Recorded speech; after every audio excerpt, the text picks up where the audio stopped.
अस्सलाम वालेकुम स्टूडेंट्स। आज जो हम अप्रोच पढ़ने जा रहे हैं सिमेंटिक थेरीज़ में, वो है ऑपरेशनल, कॉन्टेक्सचुअल और फंक्शनल अप्रोच। अब एक तो ये है, और सेकंड जो हमारी अप्रोच है वो है कंपोनेंशियल एनालिसिस अप्रोच। ये दो अप्रोच आज हमने पढ़नी है। पहले जो है आपको ऑपरेशनल अप्रोच के बारे में बता देती हूँ कि ऑपरेशनल अप्रोच, देखें नाम से ही फील हो रहा है कि ये एक ऑपरेशन होता है। किस चीज़ का ऑपरेशन होता है? मीनिंग का वर्ड्स के साथ क्या ऑपरेशन होता है? ये एक सेट ऑफ ऑपरेशन होता है। पहले आपको इसकी एक एग्जांपल दे दूं और उसके बाद हम जाते हैं फिर डिटेल में, ताकि आपको इजीली समझ आ सके। तो इसके बारे में रॉबिन्स ने कहा था कि meaning in language is therefore not a single relation और a single sort of relation. ठीक है, ये एक सिंगल रिलेशन नहीं होता वर्ड्स के साथ किसी भी लैंग्वेज का, या मीनिंग्स के साथ किसी भी लैंग्वेज का, but involves set of multiple and various relations holding between the utterance and its parts and the relevant features and components of the environment, both cultural and physical, and forming part of the more extensive system of interpersonal relations involved in the existence of human societies. ये जो है general linguistics में ये definition Robins ने बयान की है। देखें कि आप ये जो वर्ड्स मैंने हाईलाइट किए हुए हैं, दीज आर इम्पोर्टेंट।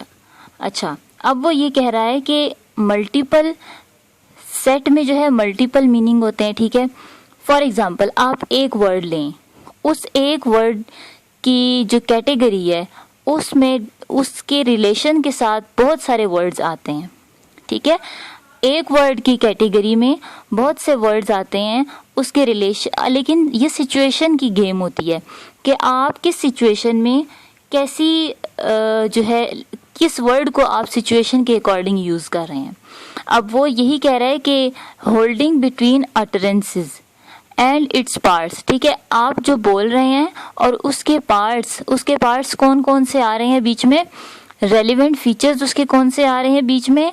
फिर आप जब मीनिंग को देखते हैं तो उसमें कंपोनेंट्स ऑफ द इन्वायरमेंट भी आते हैं। इन्वायरमेंट के जो कंपोनेंट्स होते हैं, जैसे दोनों कल्चरल भी होते हैं और वो फिजिकल भी होते हैं। फिर उसके बाद and forming part of more extensive, और फिर ये सब चीज़ें मिलकर क्या करते हैं, एक पार्ट फॉर्म करते हैं। इंटरपर्सनल रिलेशंस इन्वॉल्व होते हैं in the existence of human societies. देखें कि आप जब भी किसी लैंग्वेज को बोलते हैं या समझते हैं तो उसमें कल्चरल और सोसाइटल इफ़ेक्ट बहुत ज़्यादा होता है। फिर उसके बाद हम ये भी देखते हैं कि उसमें सिचुएशनल इफ़ेक्ट्स भी देखे जाते हैं। बहुत सारे रिलेशंस किस तरह, अब आप एक वर्ड ले लें, हम कह सकते हैं कि रैट आप ले लें। ठीक है, रैट एक जानवर है, उसको एनिमल कैटेगरी में आप माउस भी कहते हैं, माइस भी कहते हैं। ठीक है, फिर उसके बाद आप देख लें, अगर हम एग्जांपल ले लें हाउस की। ठीक है, हाउस, अब उसमें होम भी आता है। ठीक है, हाउस होता है घर, होम भी घर ही होता है, लेकिन होम वो होता है जिसमें एक फैमिली रह रही होती है। ठीक है, फिर हट भी आता है। अब हट होम जैसा नहीं, हाउस जैसा नहीं होता वो। अब हट जो है एक कॉटेज टाइप होता है, आप ये कह लें, कॉटेज भी हम कह सकते हैं। और आप इस एग्जांपल को आपको एक फिगर दिखाती हूँ, उससे आप अच्छी तरह से समझ सकेंगे। ये देखें, ये रहा हाउस। ठीक है, अब हाउस को हम हट भी कहते हैं, होम भी, कॉटेज भी कहते हैं, डॉर्मिटरी भी कहते हैं, सेनेट भी कहते हैं, ऑडियंस भी। अब ऑडियंस वहाँ पे क्या होंगे, जो लोग वहाँ बैठकर आप कह लें कि कोई प्ले देख रहे हैं। ठीक है, या कोई मूवी देख रहे हैं, ऑडियंस बैठी हुई है। फिर सेनेट है। ठीक है, बिल्डिंग तो है ना, लेकिन बिल्डिंग को हमने अकॉर्डिंग टू सिचुएशन यूज़ किया। ठीक है, उस बिल्डिंग में अब सेनेट के लोग भी बैठे होते हैं, तो हम उसको हाउस नहीं कहेंगे बल्कि हम उसको सेनेट कहेंगे। ठीक है, इसी तरह यही एग्जांपल डॉर्मिटरी की भी है। फिर कॉटेज की भी, होम, हट, यानी अकॉर्डिंग टू सिचुएशन हम वर्ड्स को किस तरह से यूज़ करते हैं, ये एक्चुअली ऑपरेशनल अप्रोच में बताया जाता है। ठीक है, तो फिर हम ये देखते हैं इस सारी डिस्कशन में यही चीज़ है। ठीक है, 1950s में जो है क्या हुआ था कि एक different conception of meaning start हुआ था। वो शेप अप हुआ जब, तो उसके जो है ना आउटसाइड लिंग्विस्टिक्स और इनसाइड जो कंपोनेंट्स थे उनको किस तरह शेप किया गया, ये चीज़ बहुत ज़्यादा डिस्कस हुई। फिर उसके बाद it received it's most pointed and most provocative formulation. और एक मेन चीज़ क्या है इसमें कि ये जो थियरी ही है, theory was also advocated by Malinowski and J.R. Firth. इन्होंने भी इस थियरी को एडवोकेट किया। फिर इसमें एम्फेसिस किस पर किया गया, purely operational character of scientific concepts like length, time और एनर्जी, इस चीज़ पर भी फोकस किया गया। उसके बाद ये कहते हैं कि जो कंटेक्सचुअल थ्योरी है, कंटेक्सचुअल जो थ्योरेटिशियंस थे उन्होंने कहा कि मीनिंग और concept was a set of operations. ठीक है, ये मेन जो है उन्होंने स्टेटमेंट दी कि the true meaning of a word is to be found by observing what, उसको उसमें ऑब्जर्वेशन करते हुए क्या चीज़ फाउंड की जाती है कि what a man does with it, इंसान के एक बोलने वाले ने या एक इंसान ने क्या किया उसके साथ, कैसे वो, not what he says about it, वो ये नहीं कह रहे कि इसके बारे में क्या कह रहा है, वो ये कह रहे हैं, कहना चाह रहे हैं कि इंसान इसको कैसे यूज कर रहा है, इसके बारे में नहीं आप कहेंगे।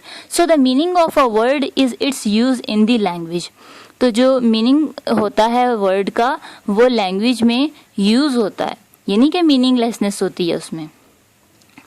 देन हम ये देखते हैं कि the operational theory is concerned with meaning in speech, ये मेन चीज़ है, आप इसको नोट डाउन कर लें। रेफरेंशियल, जो जैसे हमने रेफरेंस के बारे में पीछे पढ़ा था, referential with meaning, let me set it,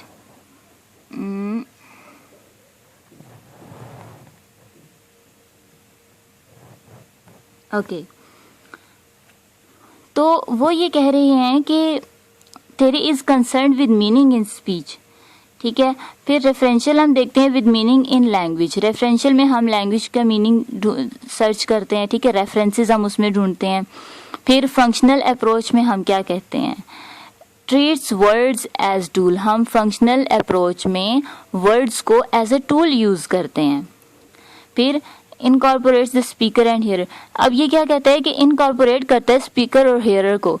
फिर नेक्स्ट बात वो यही कह रहा है कि the actions they are performing at the time.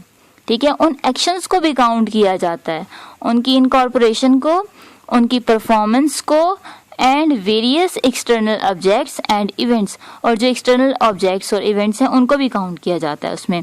Studied meaning in space and time along with not only the relevant objects and actions taking place, वो ये कह रहा है कि एट द टाइम, उस टाइम में रेलिवेंट ऑब्जेक्ट और actions सिर्फ ना सिर्फ वो उनको काउंट किया जाता है, बल्कि knowledge shared by the speaker and hearer of what has been said earlier, कि जो स्पीकर और हेयरर ने जो नॉलेज शेयर किया है एक दूसरे के साथ उसको भी काउंट किया जाता है। तो ये बेसिक चीज़ है। फिर आपको रॉबिन्स की जो पढ़ाई है डेफिनेशन, उसको भी आप देखें। फिर देखें एक और चीज़ बहुत ही इम्पोर्टेंट है जो कि sentences are brought into multiple relationships. ठीक है, जो सेंटेंसेस होते हैं वो मल्टीपल रिलेशनशिप्स से जो है ना बनते हैं with the relevant components of the environment. Language is studied functionally, अब ये मेन स्टेटमेंट उसने फंक्शनल अप्रोच के लिए दे दी कि फंक्शनली जो है लैंग्वेज को हम यूज़ करते हैं, उसको स्टडी करते हैं।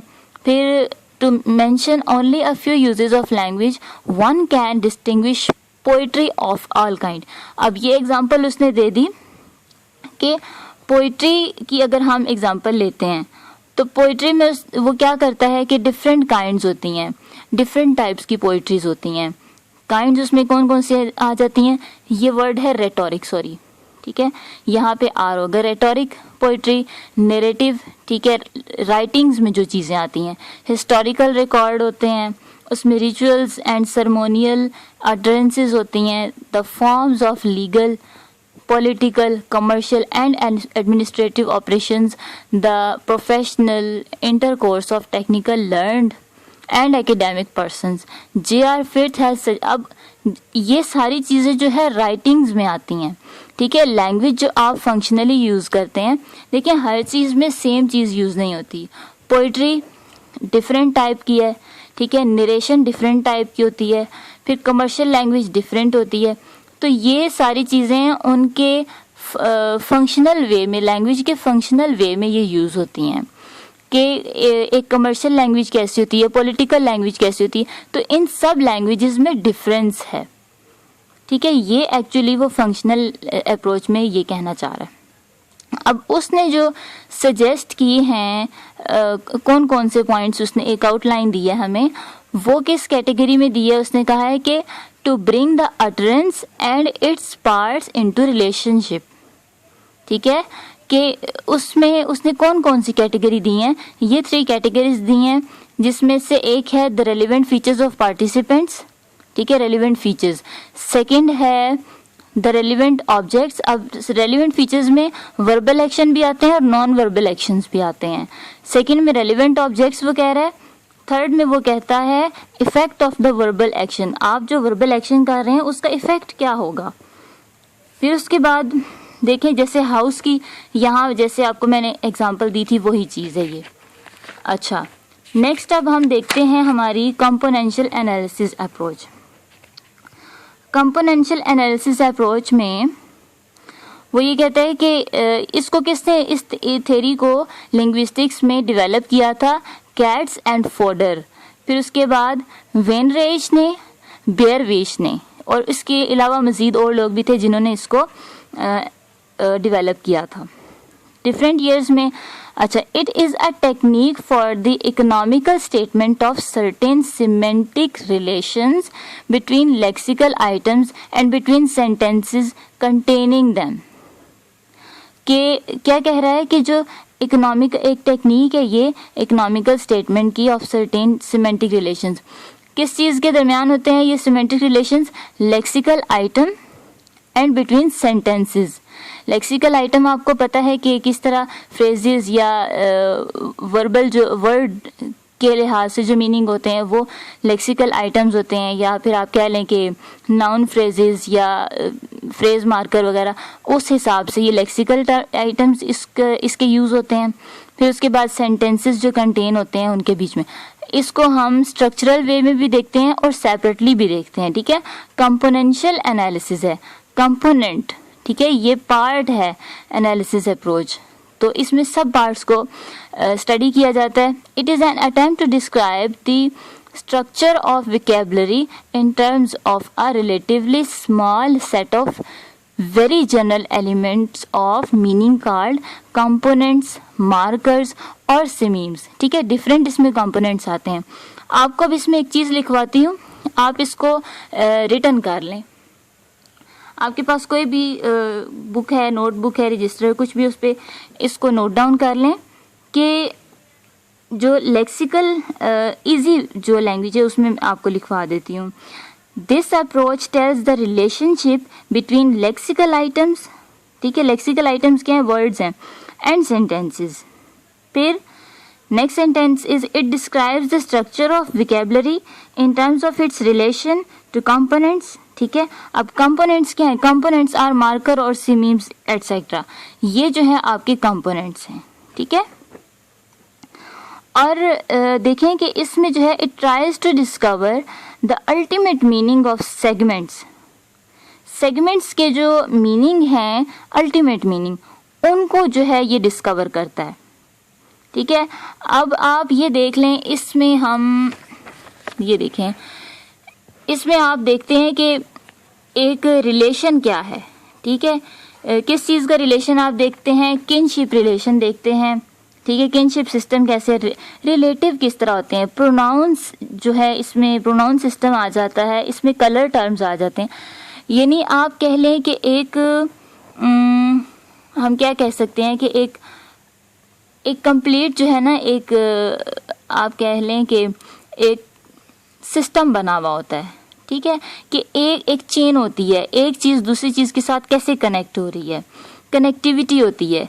अब यहाँ देखिए उसने एग्जांपल दिए कंपोनेंशियल एनालिसिस की सिमेंटिक्स में कि man, women, child, bull, cow, calf, ram, ewe and lamb, drake, duck and duckling, यानी कैटेगराइज कर दिया उसने, ठीक है। पॉसिबल कॉम्बिनेशन जो बन रहा होता है ना डिफरेंट लैंग्वेजेस का, उसको यूज किया उसने।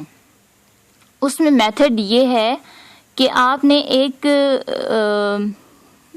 सीक्वेंस में जो है ना चीज़ों को ले लिया।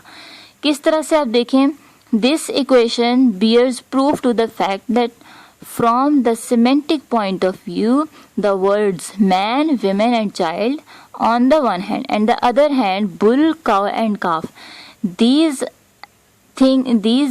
words have something common in them, ठीक है। मैन का आप बुल से आप कंपेयर करेंगे, ठीक है, विमेन का काउ से, जो चीज़ें कॉमन है वो कॉमन है, ठीक है।